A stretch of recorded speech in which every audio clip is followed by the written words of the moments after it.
Hey folks, Dr. Moser here, and I want to discuss with you arthritis and how subluxations, misalignments of your spine can actually lead to degenerative disc disease, or another way of saying this is arthritis. So we all know that when the spine shifts and it moves out of place, well, that's going to, of course, cause wear and tear, just like gears in your truck, in the truck engine, it's going to offset and it's going to wear and tear and it's going to deteriorate over time.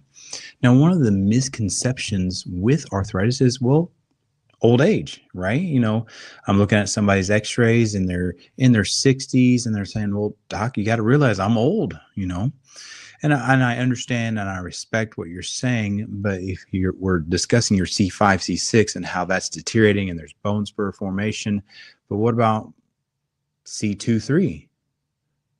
Apparently those discs are the same age, so why does the lower mid-cervical spine look the way it does, but the one above does not, right? And so my point being, at some point there was a misalignment at that segment, right? Causing those discs not to get that pumping action like we've discussed earlier, where it's not getting the nutrients in and metabolic waste out, so then it decays, it deteriorates. Okay, that all makes sense. Let's go a little deeper, if you shall. And so I'm looking at Frank here, and remember how we've discussed how we need that curve in the neck. So what's interesting, last year they did a meta-analysis. This is where they took a whole bunch of studies correlating the connection between scoliosis and loss of lordosis in the cervical spine. So text neck is what we're discussing. So what they found is on scoliosis, all 100% of the scoliotic cases had a loss of the curve in the neck. They've lost that, okay? So there's a direct correlation between loss of curve and scoliosis. Okay, so doc, yep, that makes sense. Now, if I could zoom the camera in closer, you could see, but just keep your eye on this, okay? The facet joints of the cervical spine are right here, and they are in a planar joint. That's what the type of joint they are. And so they glide. Now, lose the curve. If you could see, if the camera was closer to you, or if you saw the model live in person, you could probably see how those facet joints are no longer, parallel to each other. There's a shift. So one side is closer than the other side, okay? So that offset, okay, now we can see that's going to cause more and more wear and tear, because as you go out throughout your life and you're looking up, you're looking down, you're looking left, you're looking right, you're doing life, right? And that continually wears and tears because it's not gliding like it should, it's grinding, okay? So something that grinds becomes arthritic.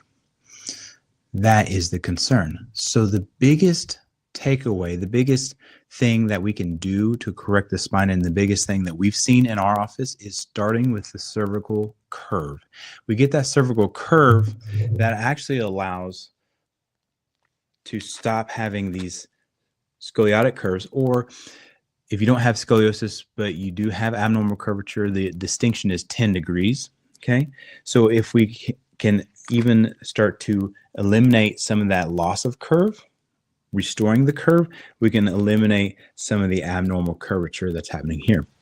And obviously, if you have abnormal curve in the spine, that concave side where it's crunching down against each other, that becomes arthritic so much faster because it's a compressing force.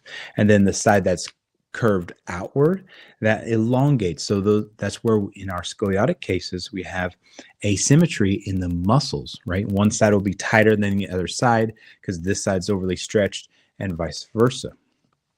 And so we want to work on that. So how do we work on that?